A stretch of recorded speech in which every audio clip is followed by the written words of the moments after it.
नमस्कार दोस्तों। आज हम सॉल्व करेंगे staff and welfare inspector 20% quota का थर्ड पार्ट। फर्स्ट और सेकंड पार्ट का लिंक डिस्क्रिप्शन बॉक्स में दिया गया है।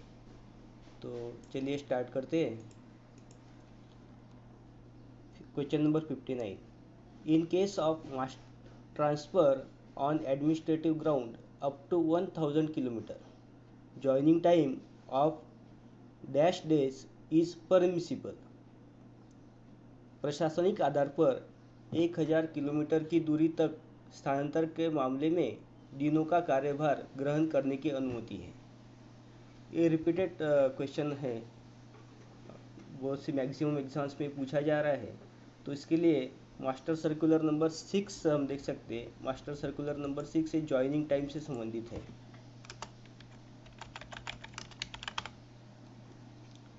तो इसके अप टू 1000 किलोमीटर के लिए 10 डेज का जॉइनिंग टाइम दिया जाता है, और up to one more than 1000 and up to 2000 kilometre 12 days, more than 2000 kilometre 15 days का जॉइनिंग टाइम दिया जाता है। लेकिन ये 15 डेज में एक और है, यदि ये ट्रैवल बाय एयर रहता है तो इसके लिए 12 डेज ही मिलेगा। Next question, from which date MSCP scheme introduced in railways. तो रेलवे में एमएससीपी योजना किस तारीख से लागू की गई या शुरू हुई। तो इसका सही आंसर है 19/2008। KPI, next question, KPI stands for. KPI होता है की performance index.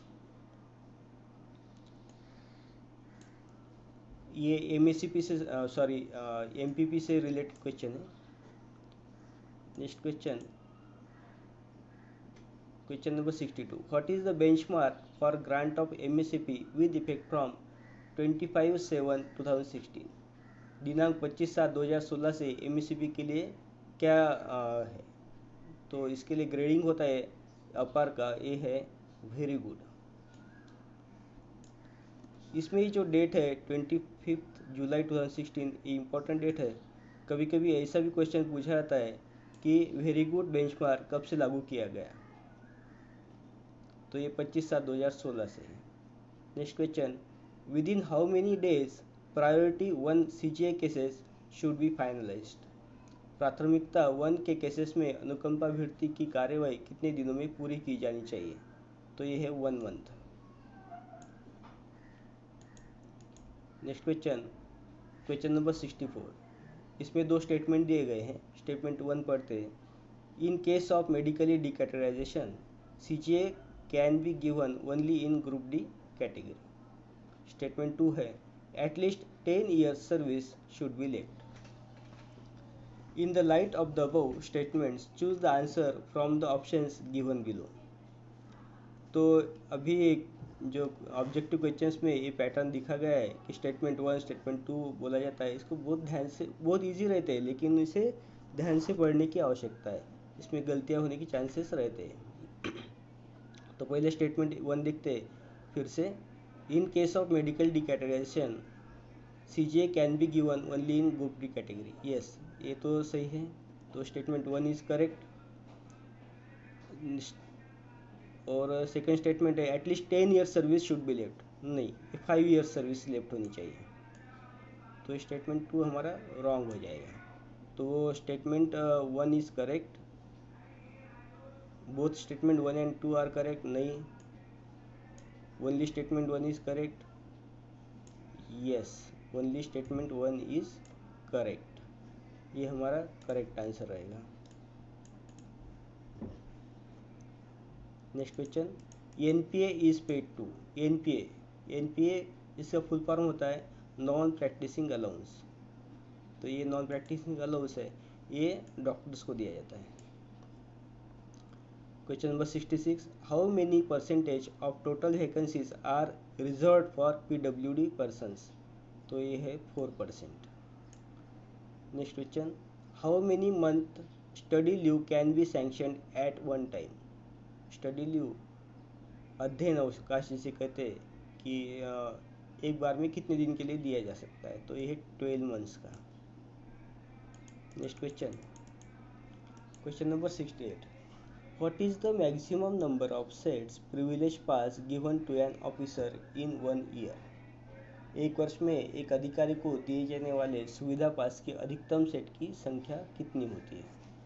Group C group D को 3 सेट्स मिलते हैं और ग्रुप ए यानी गैजेटेड ऑफिसर्स किसी भी ए बी को 6 सेट्स मिलते हैं। Next question, how many days leave can be sanctioned to female railway employees for miscarriage? Miscarriage के लिए यानी गर्भपात के लिए कितने दिनों की छुट्टी मंजूर की जा सकती है? तो ये है 45 डेज की। Next question, in case of death of railway employee retention of railway accommodation may be granted to the family for a period of months. Railway कर्मचारी की मृत्यु के मामले में परिवार को महीने की अवधि के लिए रेलवे पास का रिटेंशन दिया जा सकता है। तो ये 2 ईयर्स का होता है यानी 24 months. Question number 71, the maximum amount of ex gratia lump sum compensation payable to family of a railway servant in case of death occurring due to accidents in the course of performance of duties is rupees dash lakhs। Important question है, इसके लिए RB number आप देखिए 139/2016। तो इसके अनुसार ये 25 लैक्स है। वेलफेयर इंस्पेक्टर की जो तैयारी कर रहे हैं उन्होंने आरबी नंबर जरूर देखना चाहिए।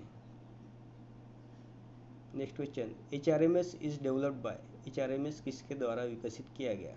Chris, NIC, DRDO, Infosys. सभी को पता है क्रिस द्वारा डेवलप किया गया। In railway which HRMS module is in use?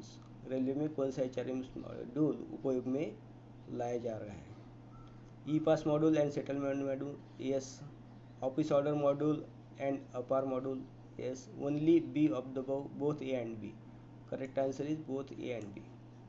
Full form of CBT, CBT का पूर्ण रूप क्या है? ऑप्शन है certificate based test, computer based test, computer basic test, none of this. Correct answer है computer based test. Who is competent authority for relaxation up to 1 year in the minimum age of eligibility for appointment on CG? अनुकंपा पर नियुक्ति के लिए पात्रता की न्यूनतम आयु में 1 वर्ष तक की छूट देने के लिए सक्षम प्राधिकारी कौन है? तो ये होते हैं GM। मोर देन 1 ईयर्स के लिए रेलवे बोर्ड जाता है। Next question, what is the full form of HRMS? HRMS का फुल फॉर्म क्या है? Human resource medical scheme, human resource management in stations, human resource management system, none of this. Correct answer is C, human resource management system. Next question, medically decategorise staff can be kept on dash post in the event of non availability of vacant suitable post for alternative appointment. वैकल्पिक नियुक्ति के लिए रिक्त उपयुक्त पद की अनुपलब्धता की स्थिति में चिकित्सीय रूप से गैर वर्गीकृत कर्मचारियों को डैश पद पर रखा जा सकता है। करेक्ट आंसर है supernumerary post. Next question, question number 78, the employee contribution towards new pension scheme is. नई पेंशन योजना में कर्मचारी का योगदान कितना होता है? तो ये होता है 10%, बेसिक प्लस DA का 10%। इसमें गवर्नमेंट कॉन्ट्रीब्यूशन क्वेश्चन एक बन रहा है, इसका आंसर आप कमेंट्स बॉक्स में दीजिए।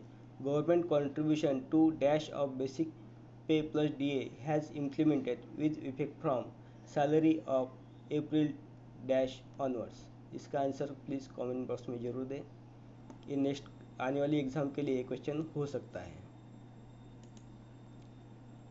Next question, who is eligible for HPA? House building advance, इसके लिए कौन एलिजिबल है? Only gazetted officers, only group C, group D employees, both A and B, none of this. सभी को मिलता है एचबीए। तो करेक्ट आंसर हो जाएगा इसमें नन ऑफ दिस, क्योंकि ऑल द अबव होना चाहिए। Next question, enhanced family pension can be paid for maximum how many years? बढ़ी हुई पारिवारिक पेंशन का भुगतान अधिकतम कितने वर्षों के लिए किया जा सकता है? तो यह 10 ईयर्स के लिए। Next question, who has the power to relax recruitment criteria? भर्ती मानदंड को रिलैक्स करने का अधिकार किसके पास है? तो ये केवल रेलवे बोर्ड के पास है। Next question, APAR APAR of non gazetted employee in level 6 should be finalised by officer. Level 6 में अराजपत्रित कर्मचारियों के APR को डैश अधिकारी द्वारा अंतिम रूप दिया जाना चाहिए। तो ये है जे ग्रेड ऑफिसर। इसके लिए लेटर नंबर देखिए, letter number 2018 transformation cell SMT APAR dated 1/12/2019। Next question, to whom accident free awards are given? दुर्घटना मुक्त पुरस्कार किसे दिया जा सकता है? फर्स्ट ऑप्शन है ऑल एम्प्लॉयज ऑफ रेलवे, नहीं ये गलत है। नेक्स्ट है drivers, motorman and ASM pointsman, cabin man, switchman, only loco pilots, none of this. तो करेक्ट आंसर यही है, ड्राइवर्स को मिलता है, मोटरमैन को मिलता है, ASM पॉइंट्समैन, कैबिन मैन, ये सब सेफ्टी कैटेगरीज के एम्प्लॉई है, तो इनको एक्सीडेंट फ्री अवार्ड मिलता है। तो हम नेक्स्ट पार्ट में आगे के क्वेश्चन सॉल्व करेंगे, जो लास्ट पार्ट होगा। तो थैंक्स फॉर वॉचिंग। यदि आपको ये वीडियो पसंद आया हो तो कृपया लाइक करें, शेयर करें एवं चैनल को सब्सक्राइब करें। आपसे और एक विनती है कि इसमें इम्प्रूवमेंट के लिए अगर आपको कुछ सुझाव दे तो अच्छा रहेगा। Thank you very much.